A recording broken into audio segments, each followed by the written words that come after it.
Olá pessoal, tudo bom? Damos início aqui hoje à nossa segunda semana de prática jurídica pelo Complexo de Ensino Renato Saraiva. Meu nome é Igor Pinheiro, sou promotor de Justiça do Estado do Ceará, doutorando em Direito pela Universidade de Lisboa.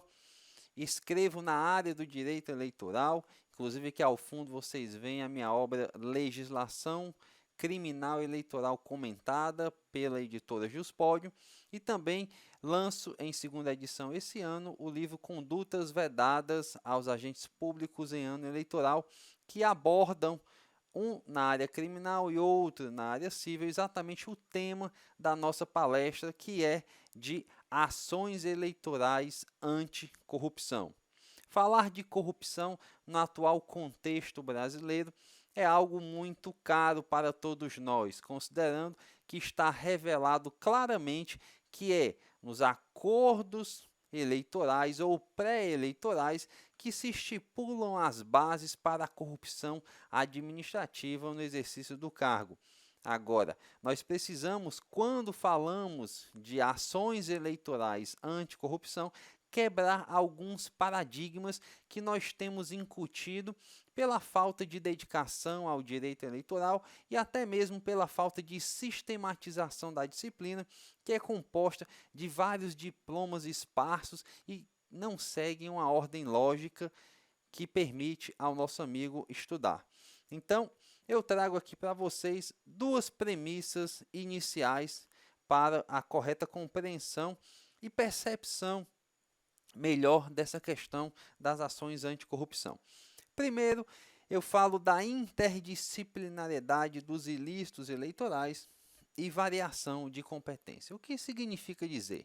Significa dizer que o mesmo fato é enquadrado pela legislação eleitoral e também legislação comum, mas aqui nós não vamos estudar isso, com diversos enquadramentos.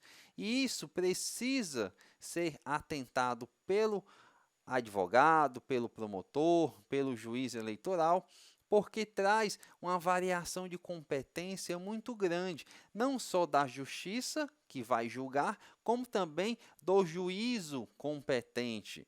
Trago aqui, por exemplo, um caso muito fácil do recurso contra a expedição de diploma, que não é uma ação anticorrupção, mas que demonstra essa variação de competência, lá no artigo 262 do Código Eleitoral. Falo, por exemplo, da ação de conduta vedada a agente público em ano eleitoral, lá dos artigos 73 a 77, que, conforme o tipo de pleito, tem a sua competência alternada. Porém, este é um ponto. Nós precisamos estar atentos a outra perspectiva, qual seja um fato: o uso de bem público a favor de uma candidatura. Ele representa uma conduta vedada a agente público em ano eleitoral, competência da Justiça Eleitoral, dependendo do tipo de eleição, ou do juiz, ou do TRE, ou do TSE, se estivermos falando de eleição para presidente ou para senador. Isso também pode representar um crime eleitoral. Lá do artigo 346, 377 do Código Eleitoral, ou se for nos 90 dias anteriores à eleição e o bem público utilizado for um veículo ou embarcação, temos o tipo do artigo 11, inciso 5º da Lei 6091 de 74, cuja competência inicial, à luz do que diz o artigo 35, inciso 2 do Código Eleitoral, é do juiz de primeiro grau, e ainda mais após o julgamento da questão de ordenação penal 937 pelo STF, que extinguiu, entre aspas, o foro por prerrogativa de função dos parlamentares federais, deputados e senadores. Então, isso tem uma repercussão prática e muito importante para esse ano, em especial no combate aos crimes eleitorais, porque se um deputado federal ou um senador da República estiver, por exemplo, praticando o crime de corrupção eleitoral ou qualquer pessoa interposta dele, ele vai ser investigado no primeiro grau de jurisdição processado pelo promotor eleitoral e julgado pelo juiz eleitoral, salvo se alguma outra autoridade com foro por prerrogativa de função estiver envolvido. Esse tema, inclusive, vai suscitar muitos debates, porque será razoável, do ponto de vista da unidade do ordenamento jurídico, que apenas deputados federais e senadores não tenham foro, ao passo que deputados estaduais teriam foro no TRE? Não me parece que essa seja a melhor interpretação.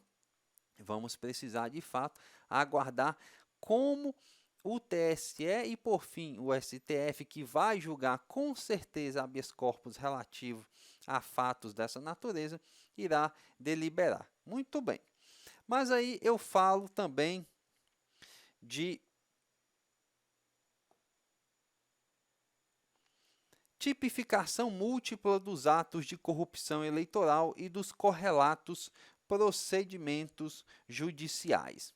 Ora bem, vejam, amigos.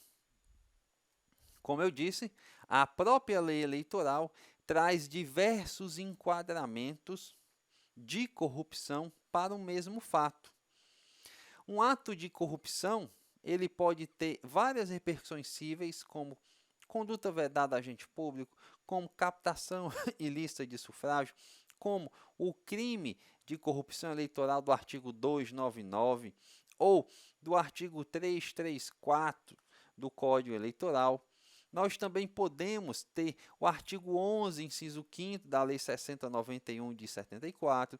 Nós podemos ter também o artigo 346 do Código Eleitoral. Enfim, é uma variedade de tipo penal que, por sua vez, tem uma variedade de procedimento, porque a ação de captação ilícita de sufrágio segue o mesmo rito, por exemplo, da ação de conduta vedada.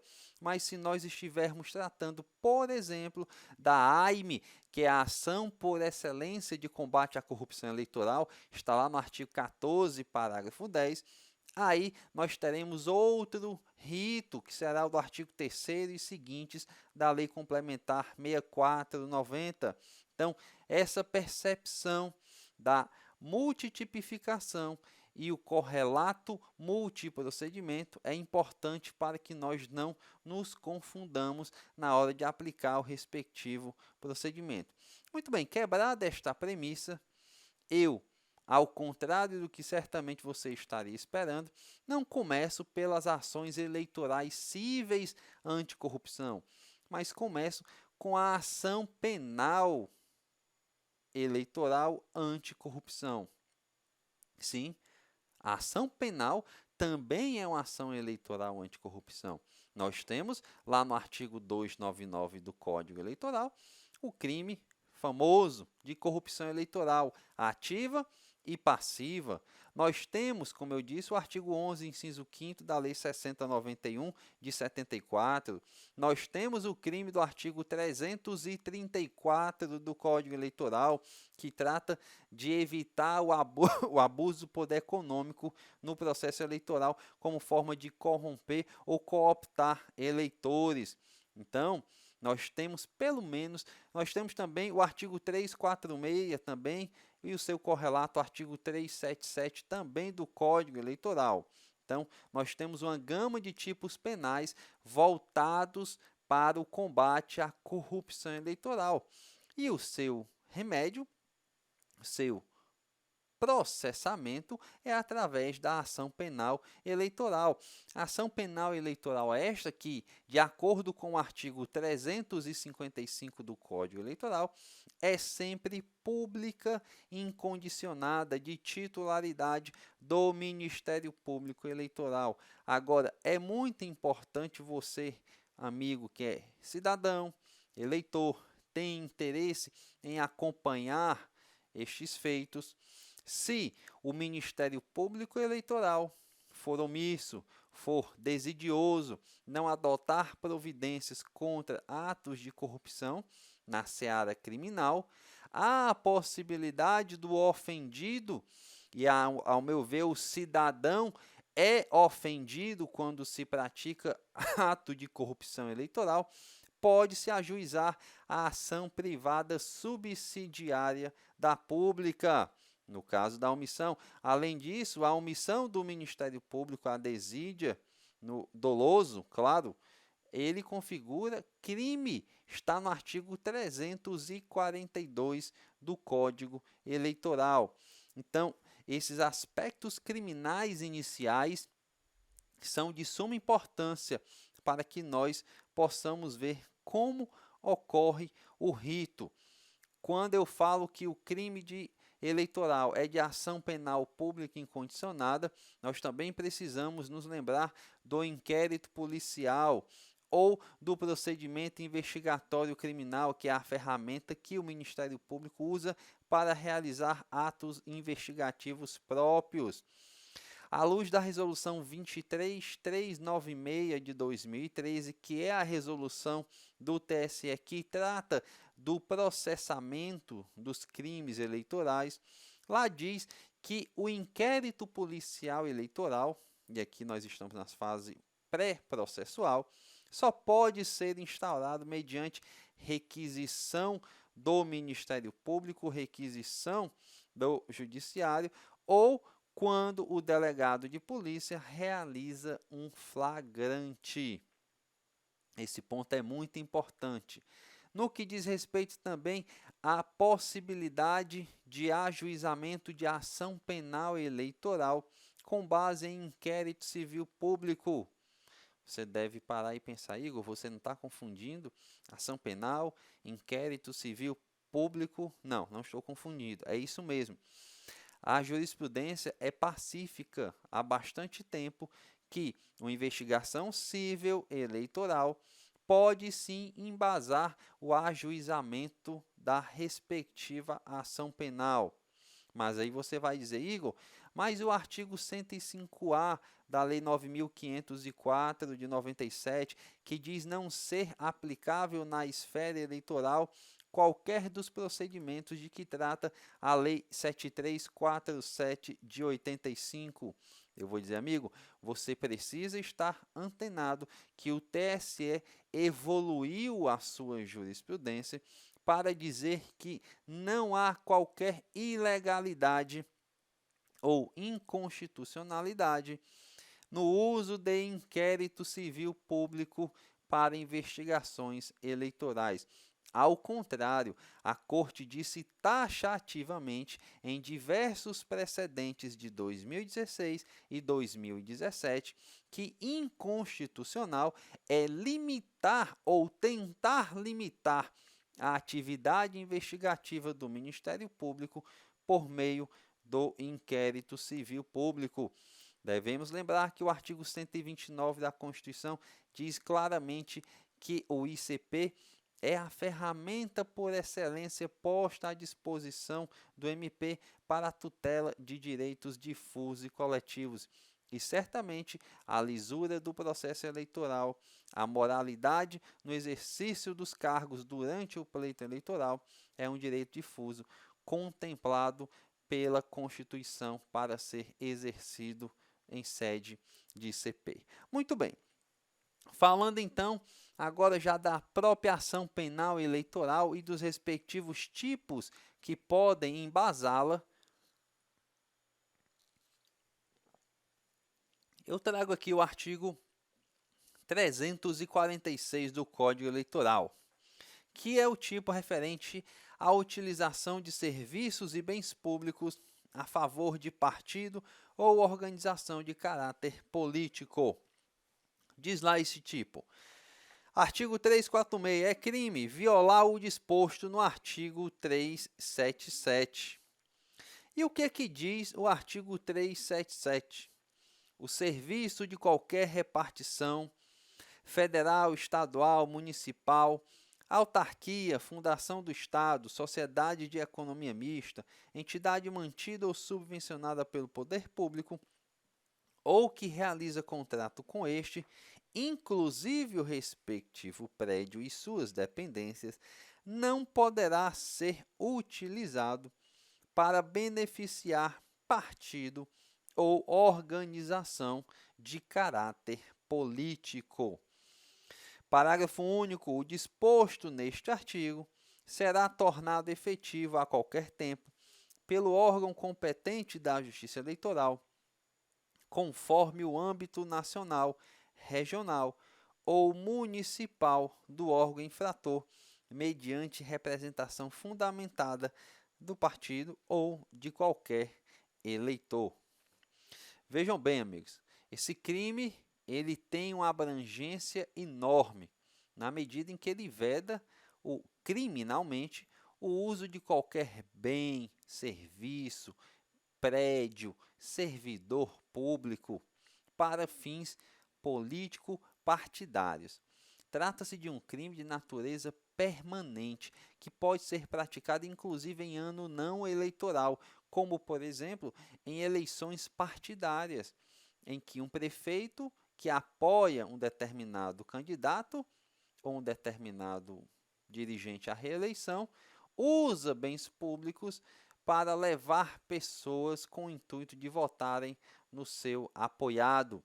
Clara hipótese de tipificação de consumação do artigo 346 em ano não eleitoral. Em ano eleitoral, esse tipo penal engloba praticamente quase todas as hipóteses de condutas vedadas, lá do artigo 73 da Lei 9.504, que eu trago aqui para vocês rapidamente, o inciso 1, que trata da vedação do uso de bens públicos, o inciso 2, que também fala de uso de materiais ou serviços públicos, o inciso 3º, que fala da questão de cessão de servidores públicos para prestarem serviços em campanha eleitoral durante o horário de expediente, o inciso 4º e o parágrafo 10, que tratam da distribuição gratuita de bens em ano eleitoral. O artigo 74, que trata da publicidade institucional. E o artigo 77, que fala do comparecimento de agentes públicos candidatos a inaugurações de obras públicas. Agora surge também um questionamento interessante, que os advogados, vez por outra, suscitam em ações penais, com base nesse artigo 346. Dizem eles: Excelência, juiz, o artigo 346, integrante do Código Eleitoral, é de 1965. Este tipo penal contempla, como nós vimos, hipóteses de conduta vedada, que foi criada em 1997. Houve, portanto, uma revogação deste tipo penal e pedem o trancamento das ações penais, dizendo que a Lei 9.504 derrogou neste ponto o Código Eleitoral. Claramente que este argumento não tem procedência e não merece prosperar, haja vista que há independência das instâncias ou uma independência relativa no direito brasileiro. E aí, trago aqui exatamente uma decisão antiga, mas que vem sendo mantida em outros casos, que diz: a Lei 9.504 não revogou o artigo 346 do Código Eleitoral. A responsabilização administrativa possui fundamento e objetividade jurídica diversos da responsabilidade penal. Ordem denegada. TRE de São Paulo, habeas corpus número 55. Igor, e isso acontece muito? Tu tem exemplos concretos? Tenho. Trago aqui casos que foram investigados no estado do Ceará, a época em que eu coordenava um grupo de investigação auxiliar da Procuradoria Eleitoral, que representaram condutas vedadas, em que se processou os candidatos beneficiados, os agentes públicos responsáveis e remeteu-se à instância de direito os respectivos procedimentos criminais. Então, em tese, poderia ter sido consumado este crime? Academicamente, pode-se dizer que sim, mas concretamente ainda não há posição jurisprudencial. Mas trago aqui para vocês só se inteirarem do contexto. Eleições de 2014, o hoje presidente do Senado Eunício Oliveira, senador aqui do estado do Ceará, passou a realizar diversos encontros regionais do PMDB, que eram aglutinações de eleitores, de lideranças partidárias em municípios de expressão do partido, para ouvir a comunidade, fazer aquele momento pré-eleitoral que o artigo 36A hoje diz não ser propaganda eleitoral antecipada. Muito bem, qual o ilícito, qual o fato que poderia gerar uma possível repercussão criminal? Até aí, nada demais. Porém, na investigação verificou-se que bens públicos, quadras, ginásios, prédios públicos estavam sendo utilizados para fins de realização de propaganda eleitoral antecipada explícita, para a distribuição de brindes às pessoas que lá compareciam. Então, houve a instalação de investigações cíveis e criminais exatamente dentro dessa perspectiva. Trago aqui, né, esse caso ocorrido em um dos municípios, Russas, salvo engano, e que a gente vê. Aqui é um ginásio municipal com propagandas explícitas, antecipadas. Russas já decidiu, vai com Eunício Oliveira para governador 2014. O PMDB é Eunício Oliveira é PMDB. O uso da energia pública aqui, né? Distribuição de bens, arregimentação, ó, vejam, padronização de bens, chapéus verdes, exatamente a cor utilizada pelo PMDB. E aí, temos também outro exemplo ocorrido no município de Croatá, aqui no Ceará também.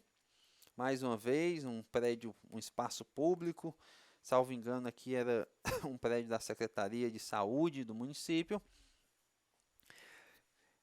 E lá, Croatá já decidiu, vai com Eunício para governador em 2014. Varjota está com Eunício em 2014. Uso mais uma vez de energia pública também. E assim sucessivamente. Houve também constatação de que servidores públicos municipais teriam realizado a limpeza prévia e a limpeza posterior do ato, também caracterizando o uso de servidores públicos. Então, esse foi um exemplo concreto. E aí, tratando especificamente do uso de bens públicos, eu preciso aqui trazer para vocês que a lei eleitoral permite, em casos isolados, expressamente delineados, a possibilidade do uso de bens públicos para fins político-eleitorais. A primeira está lá no artigo 73, inciso 1, que é a realização de convenções partidárias. Não há dúvidas que, para fins de convenções partidárias, pode-se utilizar bem público. A segunda hipótese está lá no artigo 51 da Lei dos Partidos Políticos, de que diz: é assegurado ao partido político com o estatuto registrado no TSE o direito à utilização gratuita de escolas públicas ou casas legislativas para a realização de suas reuniões ou convenções, responsabilizando-se pelos danos porventura causados com a realização do evento. A terceira hipótese também muito inconstitucional, ao meu ver, é a que autoriza que o presidente da República utilize em sua campanha de reeleição veículos e aeronaves para fins de deslocamento.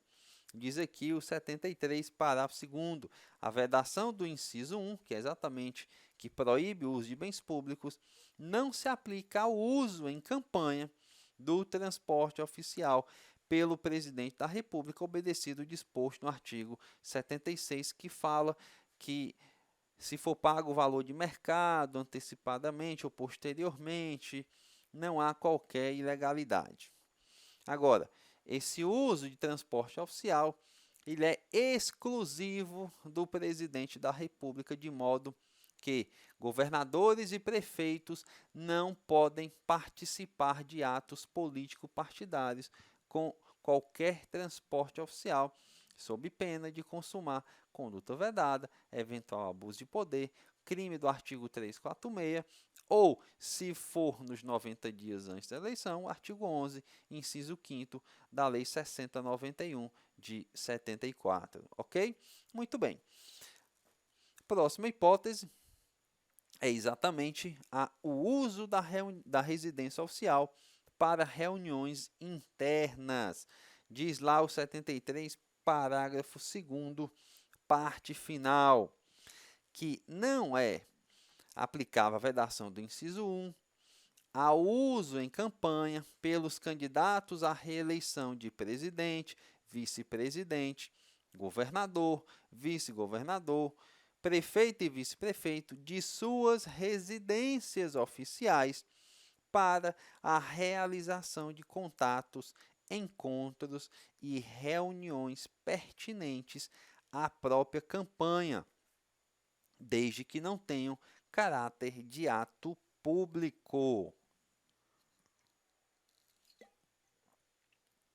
Muito bem. Então, ao passo que o transporte oficial é exclusivo do presidente da República, a residência oficial vale para todos os candidatos.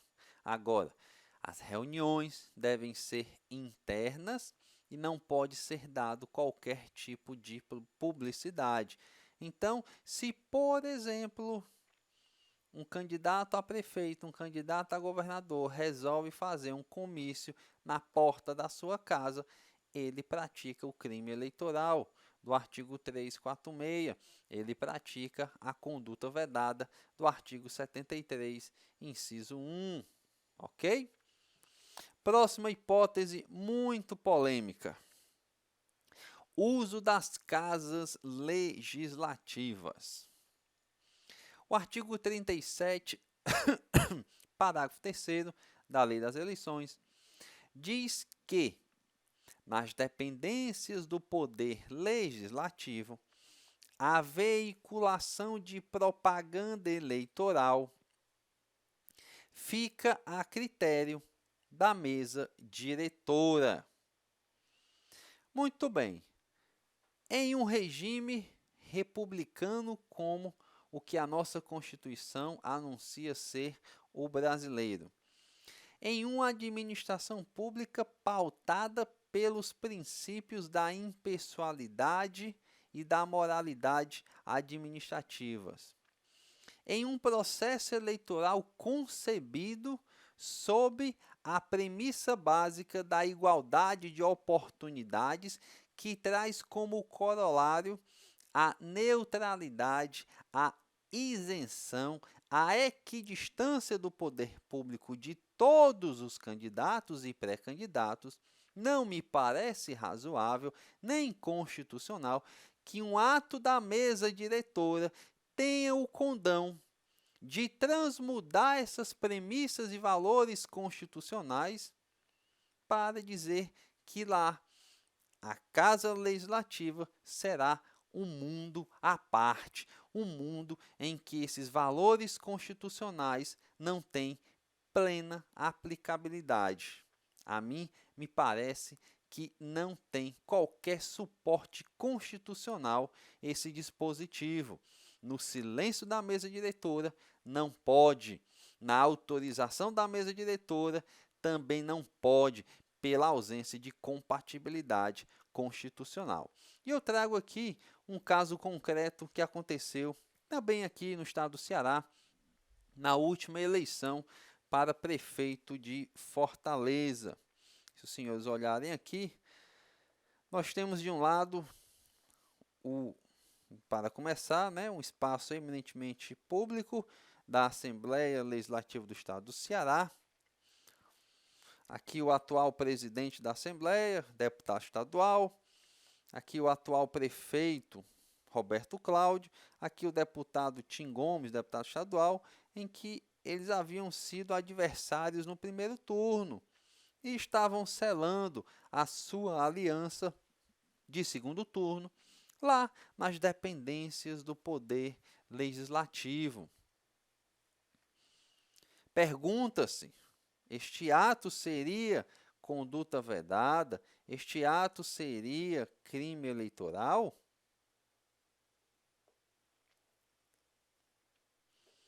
Academicamente, eu teria a inclinação a responder como positiva a indagação, porque usar o bem público para chancelar, para formalizar uma coligação, é o uso de bem público para fins político-partidários. Então, não me resta qualquer dúvida do ponto de vista acadêmico. Ok, pessoal? Muito cuidado, que isso tem acontecido bastante no dia a dia das eleições. E, por fim, a última das hipóteses que fala da permissão do uso de bens públicos é o artigo 37, parágrafos 2º e 6º, que diz: não é permitida a veiculação de material de propaganda eleitoral em bens públicos ou particulares, exceto de 1. Bandeiras ao longo de vias públicas, desde que móveis e que não dificultem um bom andamento do trânsito de pessoas e veículos. Pessoal, e aí a questão que eu queria também trazer para vocês nessa perspectiva prática: participação de agentes públicos e políticos em campanha eleitoral. Qual o enquadramento que isso pode ser dado na perspectiva de combate à corrupção eleitoral? Vejam, o artigo 73, inciso 3, diz expressamente que é vedado que servidor público participe de atos político-partidários de campanha durante o seu horário de expediente. Fora do seu horário de expediente, nenhum óbice, mas durante o horário de expediente participou, é conduta vedada. Isso tem uma repercussão interessante quando se trata de agentes políticos. Por quê? Porque o TSE tem o entendimento que os agentes políticos não estão submetidos a regime de horário fixo, rígido, de modo que podem participar desses atos a qualquer hora do dia. É um entendimento que, ao meu ver, flexibiliza muito esse comportamento desviado dos agentes, mas que é preciso se ter em conta. E ainda no que diz respeito aos servidores públicos, surge o seguinte questionamento: e se eu sou servidor que trabalho sob o regime de metas? Esta meta cumprida me autoriza a liberação para que eu possa participar? A resposta é claramente negativa. Você é contratado, você que eu digo servidor público, é contratado pelo poder público para prestar serviços durante determinada carga horária.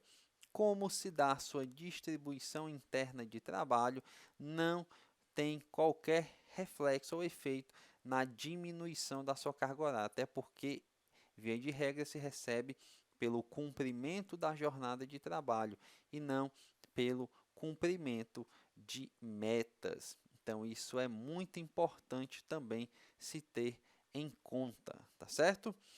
Então, o que eu disse aqui, o TSE fala que a parte final do disposto no inciso 3 não se aplica à presença moderada, discreta ou acidental de ministros de Estado em atos de campanha, conquanto agentes políticos não sujeitos a regime inflexível de horário de trabalho. Muito bem. Trago aqui também outro exemplo concreto acontecido já neste ano e em 2017. Sou promotor de justiça em uma comarca chamada Juazeiro do Norte e lá tem uma das atribuições de tutela do patrimônio público. Não sou atualmente promotor eleitoral. Mas, do ponto de vista da improbidade administrativa, já que toda conduta vedada eleitoral é uma improbidade administrativa, o Ministério Público vinha monitorando o site da Prefeitura a partir de uma informação dada extraoficialmente, confirmada posteriormente pelos jornais de circulação regional e local, que o filho do prefeito, que não exercia qualquer cargo na administração pública, era figura marcante e destacada nas solenidades oficiais e no site da Prefeitura. Então, desde a informação, eu passei a coletar prints do site da Prefeitura para demonstrar exatamente essa propaganda excessiva. E eu trago aqui uma imagem dessas captadas. Aqui diz, vejam a data, 3 de novembro de 2017. Prefeito Arnon Bezerra presta homenagem ao padre Cícero e saúda fiéis do Nordeste na Romaria de Finados. Aqui o site do município, não tem dúvida. Se quer acessar dia 9 de novembro. E vejam o que interessante. O prefeito Arnon Bezerra não está nesta imagem.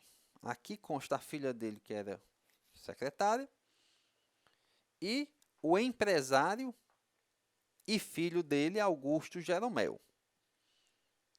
Só que a matéria diz: o prefeito Arnon Bezerra esteve representado na ocasião pelo empresário Pedro Augusto, que saudou a todos e abriu a festa na Praça do Romeiro. Me chamou bastante a atenção o fato de um prefeito ser representado por um empresário. Quando eu soube que o empresário era o seu filho, para mim ficou mais claro. E ficou mais claro ainda quando eu percebi, a partir das publicidades, que já lá em maio, aí sim, aqui o prefeito Arnon, este é o prefeito Arnon e este é o empresário, vinha trabalhando, ou supostamente vinha trabalhando, a pré-candidatura de seu filho a deputado federal agora em 2018. Então a coisa ficou muito clara, a motivação ficou bem clara. E aí, diante disso, eu até ajuizei uma ação de improbidade contra pai e filho, exatamente pelo uso desviado da propaganda institucional com fins eleitorais. O Poder Judiciário, em menos de 48 horas, acatou o pleito de tutela de urgência e determinou a imediata retirada de todas as imagens do filho do prefeito, que não possuía qualquer cargo na gestão administrativa.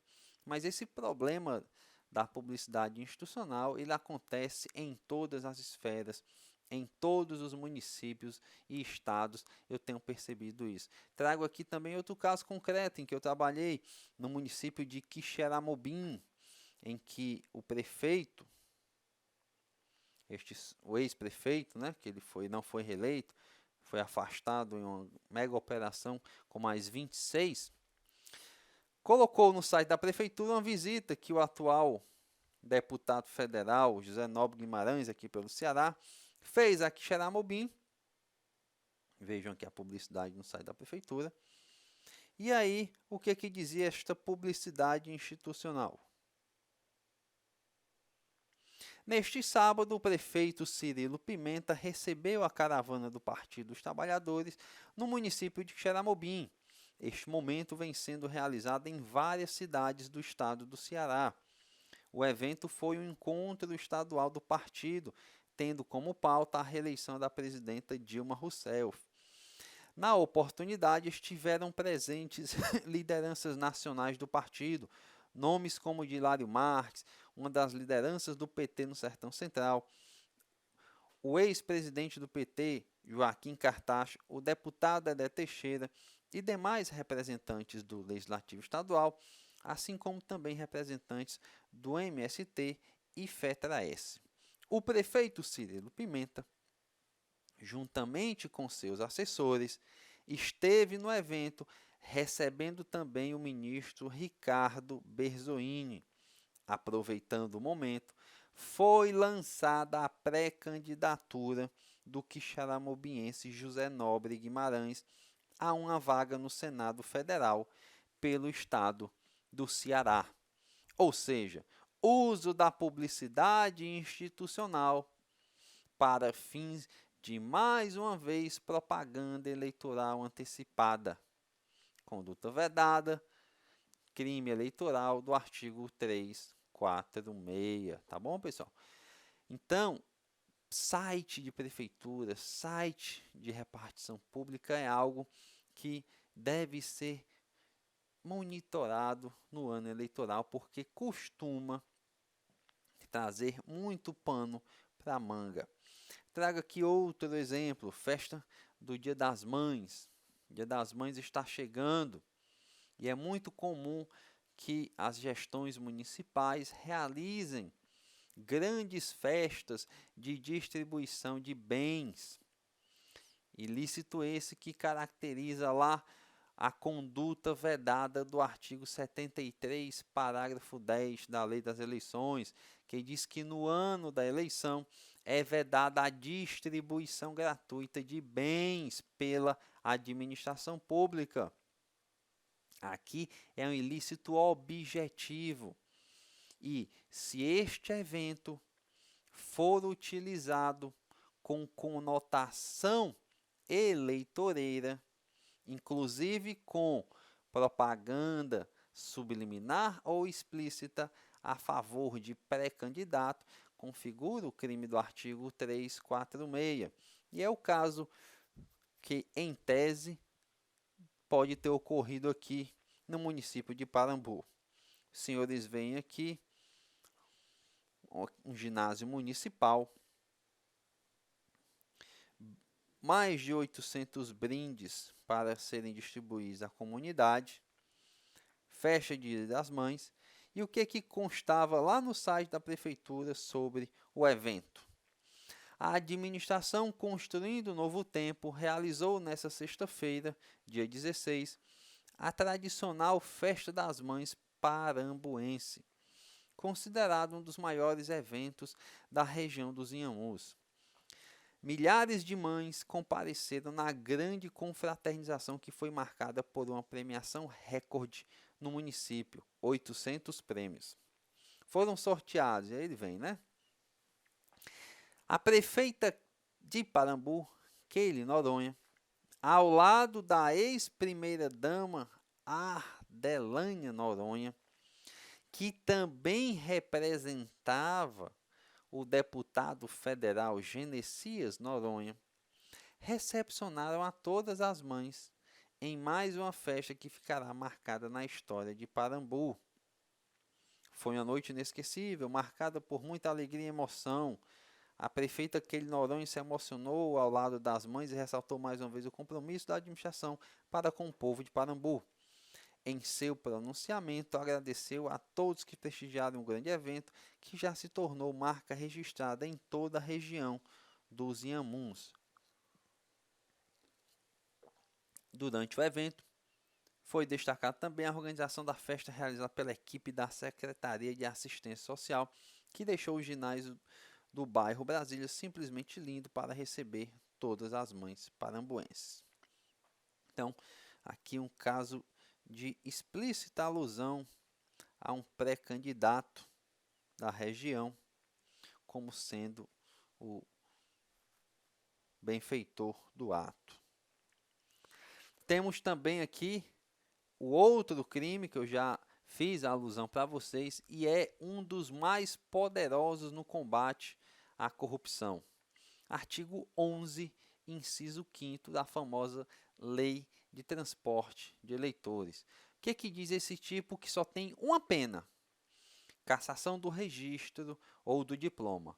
Pessoal, não há nenhuma outra pena, é somente isso.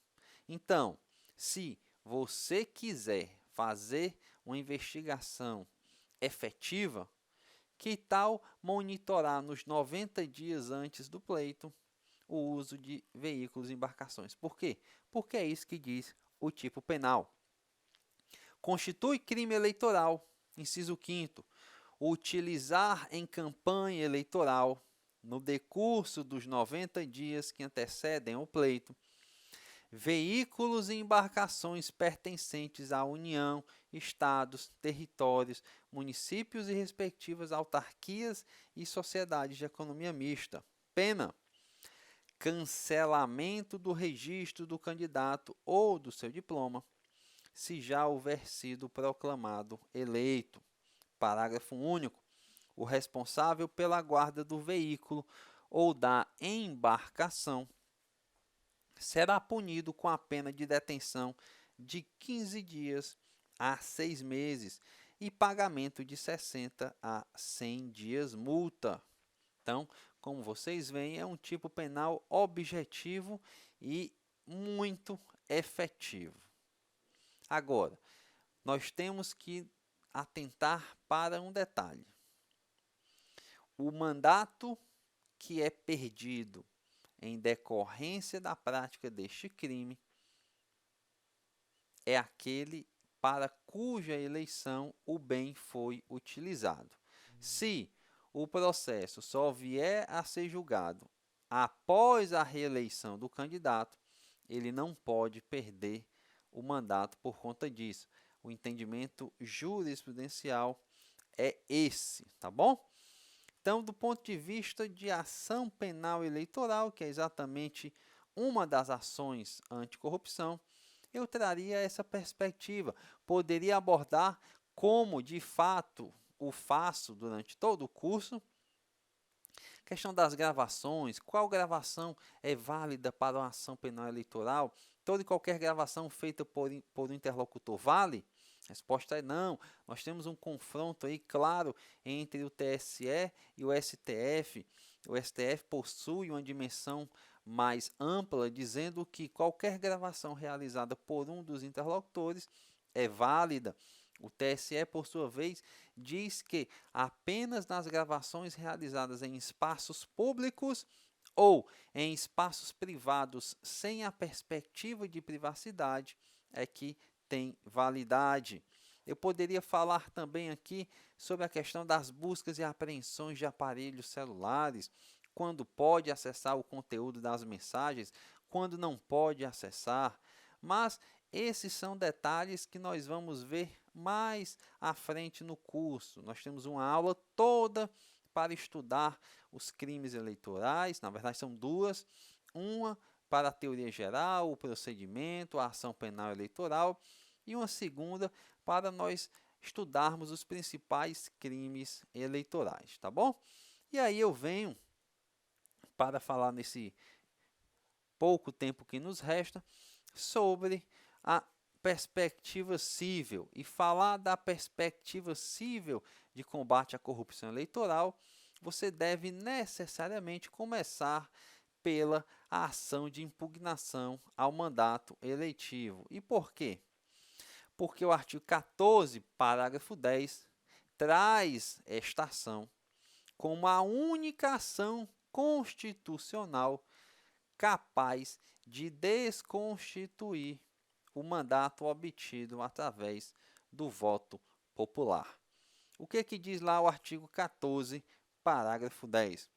O mandato eletivo poderá ser impugnado ante a Justiça Eleitoral no prazo de 15 dias contados da diplomação, instruída a ação com provas de abuso do poder econômico, corrupção ou fraude. Parágrafo 11. A ação de impugnação de mandato tramitará em segredo de justiça, respondendo o autor na forma da lei, se temerária ou de manifesta má-fé. Aqui, como eu disse, ela é uma ação de preferência posicional, como diz o ministro Fux. Por quê? Porque ela tem uma preferência posicional em relação às demais ações eleitorais ante a jusfundamentalidade formal e material gravada pelo Constituinte 88. Formal porque está lá no título dedicado aos direitos e garantias fundamentais. E material porque, como eu disse, é a única ação eleitoral que conta com lastro constitucional para retirar um agente investido no mandato pelo batismo das urnas, de ordem a mitigar, em consequência, o cânone da soberania popular. Ok, pessoal? Então, esta é a ação por excelência de combate à corrupção eleitoral no campo civil. E alguns aspectos práticos. Quem julga? Qual é a competência para o julgamento da AIME? Ela é variável, como eu disse aqui no início. Por que variável? Porque o artigo 2º da Lei Complementar 64/90 traz exatamente isso. Cabe ao TSE julgar as ações propostas contra a diplomação de presidente ou vice-presidente da República. Cabe aos TREs processar as AIMEs contra a diplomação de senador, deputado federal, deputado estadual, deputado distrital, governador, vice-governador de estado do DF. E aos juízes eleitorais nas ações contra a diplomação de prefeito, vice-prefeito e vereador. Neste caso, a competência do juiz competente para o registro do candidato impugnado, tá certo? Aí, Igor, e quem pode ajuizar a AIME? Ora, o artigo 3º deixa isso bem claro, dizendo que cabe ao Ministério Público, a qualquer candidato, aos partidos políticos e às coligações. Esse rol ele é taxativo, de modo que o cidadão, o eleitor, não pode ajuizar a AIME. E também, se houver desistência de uma ação proposta por um dos legitimados, é obrigação do magistrado, antes de acatar este pedido de desistência, intimar o Ministério Público para que ele se manifeste sobre a viabilidade de assunção do polo ativo da demanda. Trago aqui um precedente exatamente nesse sentido. Em razão do bem jurídico tutelado nesse tipo de ação, a jurisprudência eleitoral já vem reconhecendo a possibilidade de assunção do polo ativo por parte do Ministério Público quando houver pedido de desistência da parte autora, tá certo? Muito bem. A legitimidade passiva, claro, é contra o candidato que supostamente praticou aquele ato de abuso de poder econômico, de corrupção, de fraude, e também contra os suplentes dos candidatos diplomatas senadores, os vices dos diplomatas para a chefia do executivo, formando um litisconsórcio passivo necessário.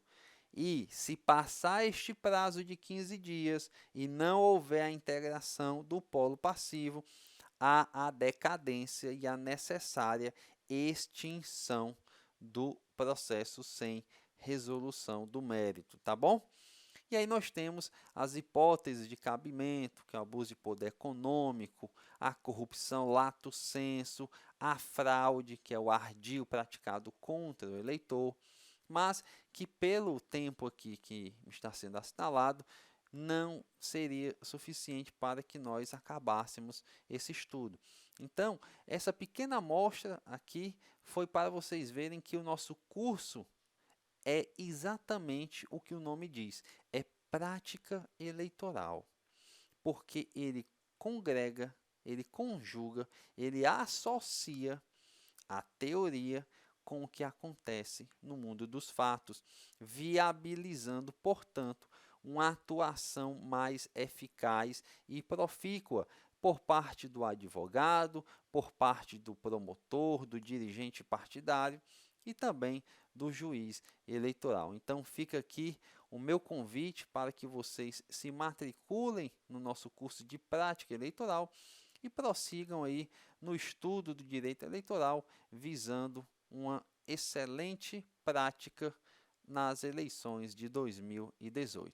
Aguardo vocês, até lá, um grande abraço, muito obrigado.